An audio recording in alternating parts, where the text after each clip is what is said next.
Hello students, so again I am here with a new video. Today our topic is Rawls law. Students, previous video में हमने पढ़ा कि Henry law क्या होता है और आज हम डिस्कस करेंगे रॉल्स लॉ को.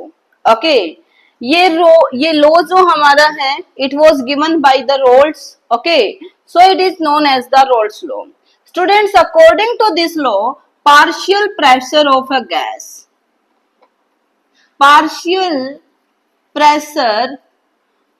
gas in any solution is directly proportional to mole fraction of that. Students, हमने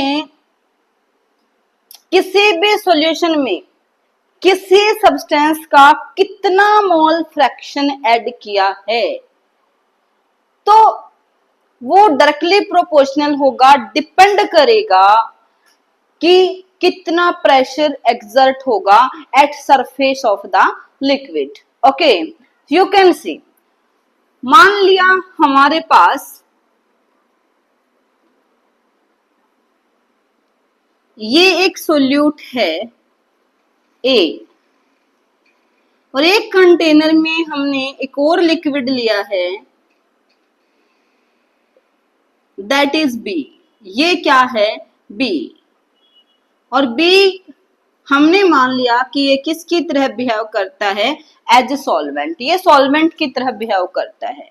स्टूडेंट्स, यहां पर हमने इन सोल्यूट एंड सॉल्वेंट दोनों को ही क्या लिया है? वोलेटाइल. दोनों को ही क्या लिया है? वोलेटाइल. यहाँ पर हमारा सोल्यूट भी वोलेटाइल है और सॉल्वेंट भी क्या है?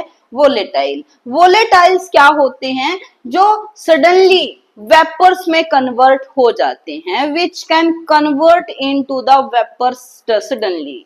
Okay, so those substances are known as the volatile. तो यहाँ पर ये किस स्टेट में है? दोनों ही सोल्यूट एंड सॉल्वेंट हमारे पास क्या होंगे? लिक्विड स्टेट में होंगे और दोनों ही वोलेटाइल होंगे, दोनों ही वेपर्स फॉर्म करते हैं. ओके, तो यहाँ पर जो वेपर्स ये जो फॉर्म करेंगे, जो वेपर्स ये फॉर्म करेंगे, ये वेपर्स क्या करेंगी? ये सरफेस ऑफ लिक्विड पर कुछ एक्सर्ट करेंगी.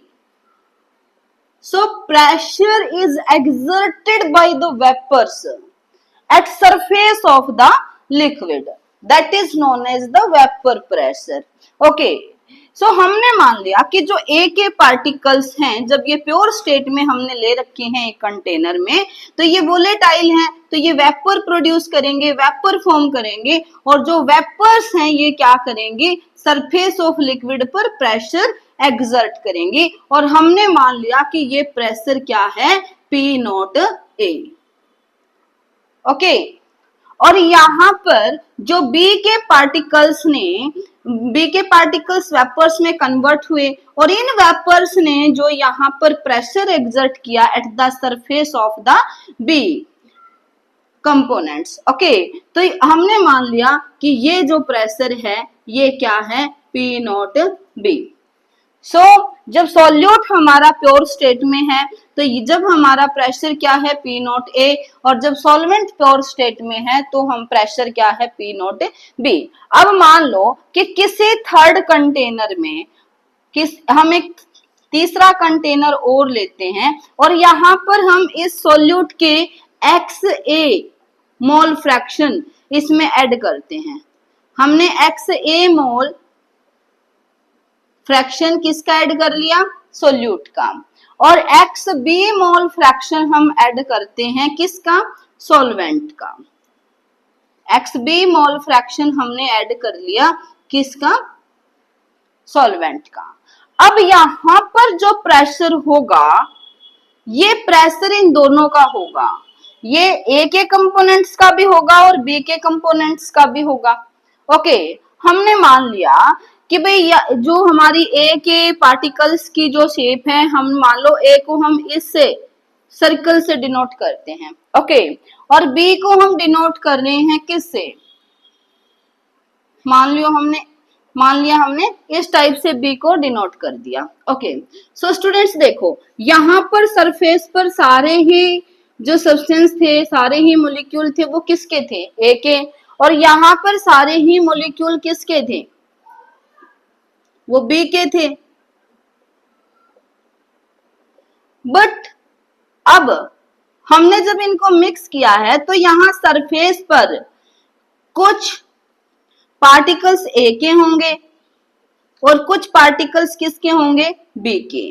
कुछ पार्टिकल्स किसके होंगे? बी के। तो यहाँ पर जो प्रेशर होगा वो ए का भी होगा और बी का भी होगा। अब ए ने कितना प्रेशर लगाया है और बी ने कितना प्रेशर लगाया है, उसी को किसने बताया है? रोल्स लॉ ने। रोल्स लॉ ने ये कहा कि ए कितना प्रेशर अप्लाई करेगा, what will be the partial pressure of the component eight the surface of liquid, वो डिपेंड करेगा कि हमने उसका कितना मोल फ्रैक्शन ऐड कर रखा है। तो यहाँ पर अगर मैं बात करूं पार्शियल प्रेशर ऑफ ए की, तो मान मैं पार्शियल प्रेशर ऑफ ए को किससे डिनोट कर रही हूँ? यहाँ पर पीए से। तो ये डायरेक्टली प्रोपोर्शनल होगा किसके? इसके मोल फ्रैक्शन के। और मैंने ए का कितना मोल फ्रैक्शन ऐड किया है? एक्स ए। तो पीए is directly proportional to the XA and PA is equal to the, now हम एक कांस्टेंट ऑफ प्रोपोर्शनलिटी रखेंगे और हमने पता है कि जब भी कोई सब्सटेंस अपनी प्योर स्टेट में होता है तो उसका प्रेशर क्या रहेगा? कांस्टेंट रहेगा। तो हम P नॉट A को यहाँ पर क्या लिख सकते हैं? As a constant of the proportionality. So PA is equal to P not A XA. So this is the partial pressure of the A component. In same way, we can write partial pressure of the B also. अगर हम B की बात करेंगे तो हमने मान लिया कि partial pressure of B को हम represent कर रहे हैं किससे? P B से. So it will be directly proportional to mole fraction of that. और हमने B का mole fraction कितना लिया है? X B. So PB directly proportional होगा किसके? X B के। and PB is equal to the, now constant of proportionality. So pure state में B का प्रेशर कितना है? P नॉट B, और ये क्या होगी? कांस्टेंट वैल्यू होगी। So PB is equal to P not B X B. So this is the partial pressure of the B component. ये हमारा A का है पार्शियल प्रेशर और ये किसका है? B का। According to the Dalton's law, Dalton law क्या कहता है कि जो टोटल प्रेशर होता है वो क्या हो? इक्वल होता है किसके? Sum of the partial pressure of all the component. जितने भी कंपोनेंट्स हैं उनके पार्शियल प्रेशर के सम के इक्वल होगा। तो यहाँ पर दो कंपोनेंट थे। ए कंपोनेंट का पार्शियल प्रेशर क्या है? PA. And second one component was B, दूसरा कंपोनेंट क्या था? बी। और बी का पार्शियल प्रेशर क्या था? पीबी। सो पीटी, पी टोटल हमारा क्या हो जाएगा? पीए प्लस पीबी। ओके स्टूडेंट, सो रोल्स लॉ क्या होता है कि किसी भी गैस का पार्शियल प्रेशर डिपेंड करेगा कि हमने उसका कितना मोल फ्रैक्शन सॉल्यूशन में ऐड कर रखा है। ओके, तो यहाँ से हमारा ए सोल्यूट है और बी क्या है? सॉल्वेंट है। दोनों ही वोलेटाइल हैं तो ये क्या करेंगे? वेपर्स फॉर्म करेंगे। और जो वेपर्स इन्होंने फॉर्म की वो सरफेस ऑफ लिक्विड पर क्या करेंगी? प्रेशर एक्सर्ट करेंगी। तो जब प्योर स्टेट में थी हमने मान लिया कि ए का vapour pressure P not A है और बी का क्या है? P not B। बट अभी हमने थर्ड कंटेनर में दोनों को मिक्स किया। हमने ए का मोल फ्रैक्शन कितना लिया? XA, और बी का मोल फ्रैक्शन कितना लिया? XB। Okay, so according to the Raoult's law हमारा पार्शियल प्रेशर ऑफ ए किसके डायरेक्टली प्रोपोर्शनल होगा? इसके मोल फ्रैक्शन के। और ए के मोल फ्रैक्शन कितने थे हमारे पास? XA। तो PA directly proportional to the XA। Constant of proportionality हम किसको रखेंगे? P नॉट A को। क्यों? क्योंकि ये प्योर स्टेट का प्रेशर है सोल्यूट का, और प्योर स्टेट का जो प्रेशर है वो हमारा क्या होता है? हमेशा कांस्टेंट होता है। So P A is equal to P naught X A. Same way से हम पीबी को भी लिख सकते हैं। ओके, सो टोटल प्रेशर, अभी जो यहाँ पर जो प्रेशर एक्सर्ट हुआ है वो इन दोनों की वजह से हुआ है, ए के पार्टिकल्स की वजह से और साथ में बी के पार्टिकल। तो टोटल प्रेशर हमारा क्या हो जाएगा, P A plus P B. अभी इनकी हेल्प से हम ग्राफ प्लॉट करेंगे।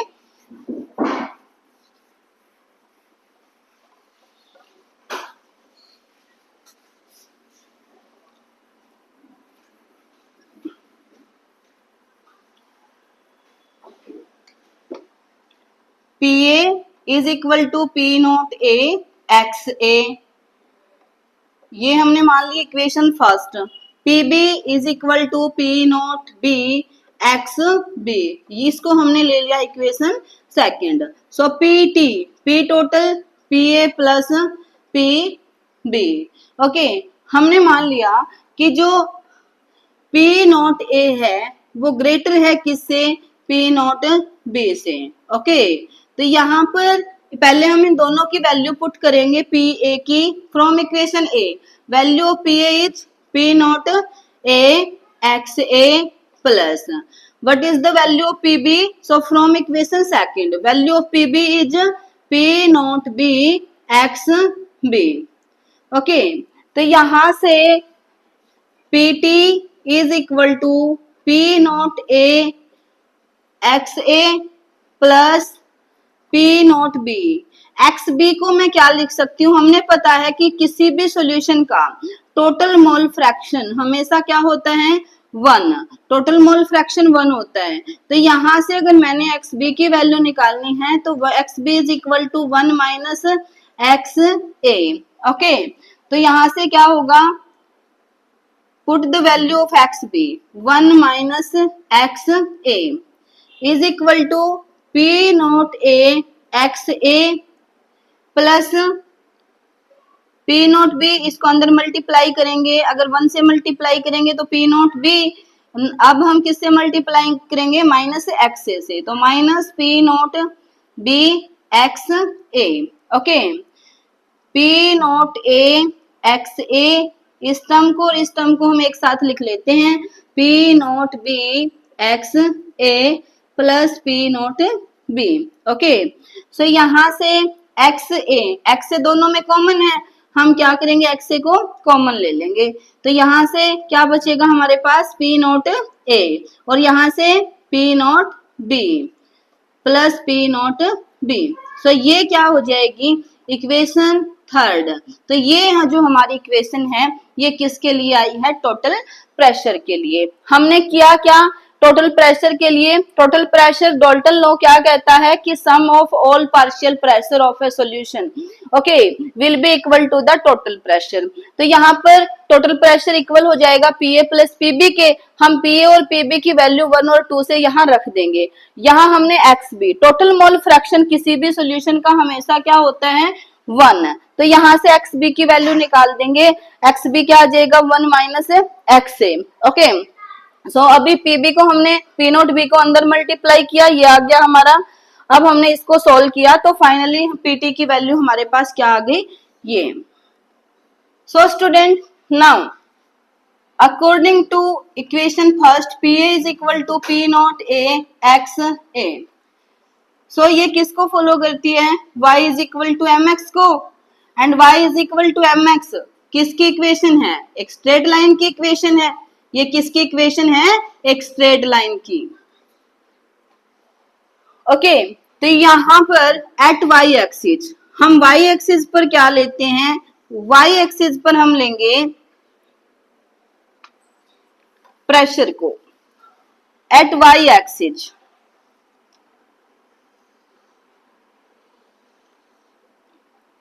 एट y एक्सिस हम क्या लेंगे, partial pressure. Okay, and at x axis compare करो, हम x एक्सिस पर क्या लेंगे, मोल फ्रैक्शन। सो यहां पर m, तो m को अगर हम कंपेयर करते हैं तो क्या आएगा, p not a, p not a हमारा क्या हो जाएगा, स्लोप। ओके, तो यहां से अगर हम देखें y is equal to M X, अगर एक्स ए की वैल्यू हमारे पास 1 है, X A is equal to 1, so P A is equal to P not A X A. अगर हम एक्स ए की वैल्यू को 1 लेंगे सो पी ए किसके इक्वल आ जाएगा, पी नॉट ए के। ओके, तो यहाँ पर हमने क्या ले लिया, वैल्यू ऑफ एक्स ए की वैल्यू को हमने 1 मान लिया, और मैंने अभी आपको बताया कि टोटल मोल फ्रैक्शन किसी भी सॉल्यूशन का 1 होता है। अगर यहाँ पर एक्स ए की ही वैल्यू 1 है, मींस यहाँ पर एक्स ए क्या है, मैक्सिमम, तो एक्स बी की वैल्यू क्या होगी, 0। तो इस पॉइंट पर हम एक्स बी क्या लेंगे, 0। ओके, एक्स ए की वैल्यू 1 के लिए पी ए की वैल्यू क्या आई थी हमारी, पी नॉट ए, तो हमने मान लिया ये पॉइंट किसके लिए है, पी नॉट ए के लिए। ओके, और जब हम एक्स ए की वैल्यू 0 लेंगे तो पी ए की वैल्यू भी ओवरऑल कितनी आ जाएगी हमारे पास, 0। और एक्स ए की वैल्यू 0 कहाँ होगी, जहां पर एक्स बी की वैल्यू, मान लो ये पॉइंट है हमारा, दिस पॉइंट, कि यहाँ पर एक्स बी की वैल्यू क्या है, मैक्सिमम। हमने मान लिया कि यहाँ पर एक्स बी की वैल्यू 1 है, एक्स बी की वैल्यू 1 है तो एक्स ए की वैल्यू यहाँ पर क्या हो जाएगी, 0। ओके, तो यहां से ये जो लाइन हमारी आएगी ये किसके लिए आएगी, partial pressure of A, P A is equal to P not A X A. Same way से हम इस लाइन के लिए भी ग्राफ ड्रॉ कर सकते हैं फॉर पीबी। सो ये भी क्या आएगा, एक स्ट्रेट लाइन ग्राफ होगा, PB is equal to P not B X B.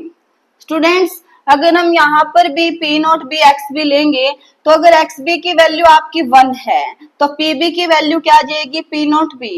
X B की वैल्यू 1 हमने कहाँ पर ली है, इस पॉइंट पर, तो यहाँ पर हमारी पीबी, हमने वाई एक्सिस पर y is equal to M X, इसको भी कंपेयर करेंगे आप, तो y पर आप क्या लोगे अब, पीबी, तो इसको हमने मान लिया y पर हम ले रहे हैं पीबी, और x एक्सिस पर अब क्या लेंगे, एक्स बी। तो जब एक्स बी की वैल्यू 1 है तो यहाँ पीबी की वैल्यू क्या होगी, पी नॉट बी, बट मैंने पहले से ही कंसीडर किया है कि पी नॉट ए की वैल्यू ज्यादा है, तो पी नॉट बी की वैल्यू इससे क्या होगी, कम होगी। मैंने ये मान लिया कि ये जो पॉइंट है ये किसके लिए है, पी नॉट बी के लिए। ओके, और जब हम एक्स बी की वैल्यू यहाँ 0 रखेंगे तो पीबी की वैल्यू भी क्या हो जाएगी, 0, और एक्स बी की वैल्यू 0 कहाँ होगी, जहां पर एक्स में मैक्सिमम है। सो ये जो लाइन है हमारी, और ये ग्राफ किसका था, एक स्ट्रेट लाइन का, तो ये जो लाइन है ये किसके लिए आ जाएगी, हमारी सॉल्वेंट के लिए, मीन्स पीबी के लिए, P not B X B. Now P total, student P total के लिए हमारी इक्वेशन क्या थी, दिस वन, ये हमारी इक्वेशन थी, P T is equal to X A P not A minus P not B plus P not B. यहां से आप देखो, अगर मैं एक्स ए की वैल्यू 1 रखूं, एक्स ए की वैल्यू अगर 1 रखती हूं तो यहां से क्या आ जाएगी, एक्स ए मैंने 1 रखा तो ये P not A minus P not B plus P not B. So यहां से P not B and P not B ये हमारे अपोजिट साइन रखते हैं तो एक दूसरे को क्या करेंगे, कैंसिल करेंगे। सो पी टोटल किसके इक्वल आ जाएगा, equal to P not A. So अगर हम एक्स ए की वैल्यू 1 रखते हैं तो पी टोटल किसके इक्वल है, पी नॉट ए के लिए। ओके, और अगर मैं एक्स ए की वैल्यू 0 रखती हूँ, एक्स ए की वैल्यू मैं क्या रखूंगी यहाँ पर, 0, तो एक्स ए की वैल्यू आप 0 रखो तो ये पूरी टर्म क्या हो जाएगी, 0, ये पूरी टर्म 0 हो जाएगी, तो पीटी किसके इक्वल आ जाएगा, पी नॉट बी के इक्वल।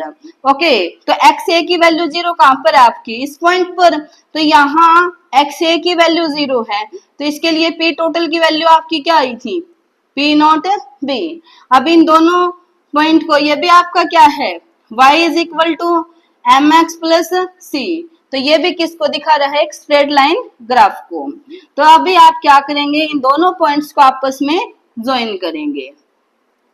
तो ये जो लाइन आई आपकी ये किसके लिए ग्राफ आया है आपका, पी टोटल के लिए, और पी टोटल किसके इक्वल था, P A plus P B.